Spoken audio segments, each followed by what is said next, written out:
Cette vidéo vous montrera comment exécuter un test de contrôle.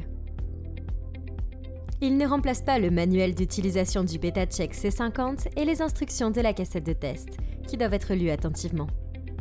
Cette vidéo est la troisième d'une série et suppose que vous savez comment tester votre glycémie à l'aide du système de surveillance de la glycémie BetaCheck C50.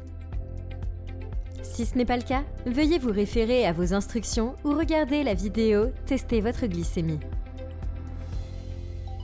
Les solutions de contrôle sont utilisées pour vérifier que le lecteur de glycémie et la cassette fonctionnent correctement.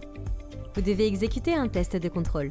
Si le lecteur ou la cassette de test a subi un traitement indésirable, comme une chute du lecteur ou la cassette de test laissée dans une voiture par une journée chaude, vous devez exécuter un test de contrôle.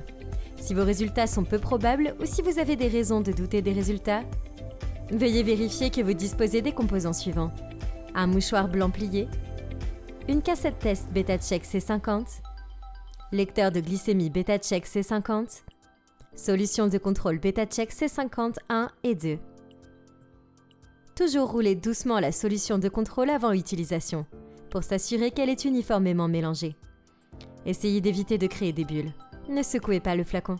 Ensuite, préparez le compteur BetaCheck C50 pour le test. Lorsque le symbole de la goutte de sang clignote, versez une goutte de solution de contrôle sur un tissu plié. Appuyez l'embout et assurez-vous qu'il n'y ait pas de bulle. Appliquez une autre goutte de solution de contrôle sur la zone de test. Visez le feu rouge clignotant. La goutte doit être petite mais suffisante pour couvrir la zone éclairée en rouge. Le lecteur émettra un bip et un sablier apparaîtra pendant le calcul du résultat du test. Ceci est un exemple de la façon dont un résultat est affiché.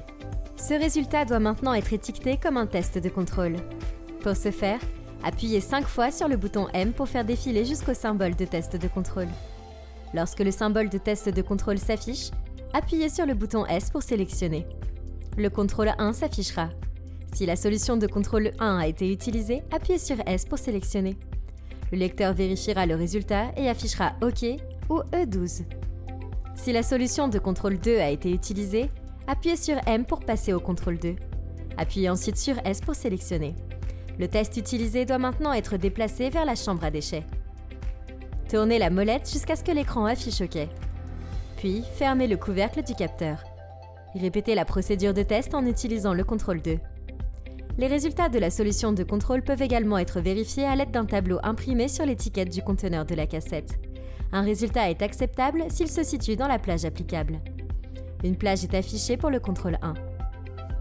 Et cochez 2. Si vous recevez un message d'erreur ou constatez que votre résultat est hors de la plage acceptable, vous devez consulter votre manuel d'utilisation pour obtenir des instructions sur la façon de résoudre le problème. C'est tout. Un test de contrôle, sans manipulation de bandelettes réactives ni élimination salissante.